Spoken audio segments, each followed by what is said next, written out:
নিশ্চয়ই আপনারা জানেন আল্লাহ তাআলা মানুষকে ধন সম্পদ এবং ক্ষমতা দিয়ে এবং নিয়ে পরীক্ষা করে।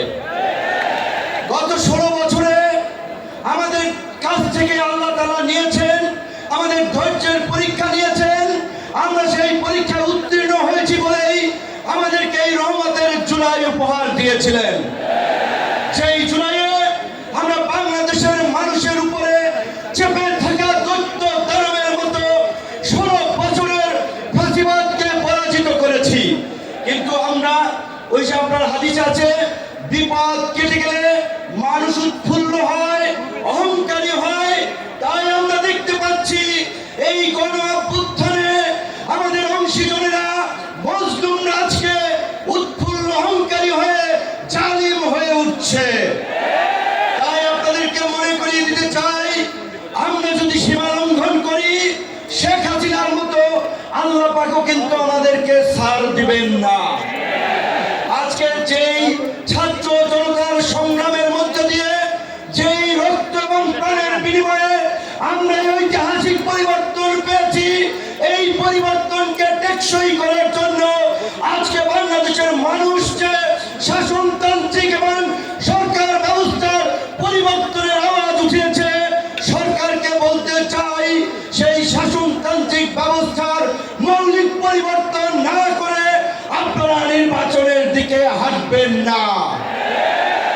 নির্বাচনের আগে সমস্ত রাজনৈতিক দল যেন নির্বিঘ্নে প্রচারণা করতে পারে, নিরপেক্ষ একটি প্রশাসনিক এবং রাষ্ট্র ব্যবস্থা থাকে, সেই লেভেল প্লেইং ফিল্ড নিশ্চিত করতে হবে, যেটা আজকের এই সমাবেশের একটি দাবি। একই সাথে আমরা বলতে চাই, গত এই 11 মাস ধরে স্থানীয় সরকারের কোনো জনপ্রতিনিধি নাই, মানুষের একটা চরম ভোগান্তি। তাই অনতিবিলম্বে স্থানীয় সরকার নির্বাচনের মধ্যে দিয়ে জনগণের এই দুর্ভোগ লাঘব করেন।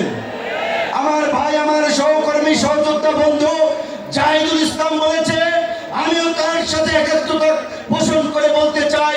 অনেকেই আমাকে ইয়ার্কি করে বলে, ভাই ডাকসুর চাবি কি আপনি নিয়ে গেছেন নাকি? ডাকসু তার খোলে নাই আপনার পরে। তো আমি বলতে চাই, ডাকসু সহ সকল ছাত্র সংসদ নির্বাচনের মধ্যে দিয়ে ছাত্র রাজনীতিতে একটি গুণগত পরিবর্তনের ধারা এই সরকারকে শুরু করতে হবে।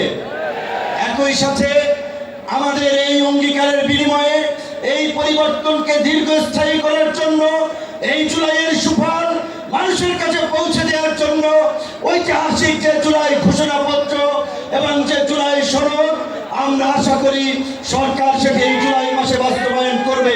অন্যথায় জুলাইয়ের অংশীদাররা এই সৌরার্দি উদ্যানে যেমনি কিছুদিন আগে ইসলামী আন্দোলন সমাবেশ করছে, জামায়াত করছে, অন্যান্য দল করছে, সরকার যদি জুলাইয়ের ঘোষণা এবং জুলাই সনদ দিতে ব্যর্থ হয়, আমরা জুলাইয়ের অংশীদাররাই ঐক্যমতের ভিত্তিতে এই সৌরার্দি উদ্যানে আমরা ঘোষণা করব।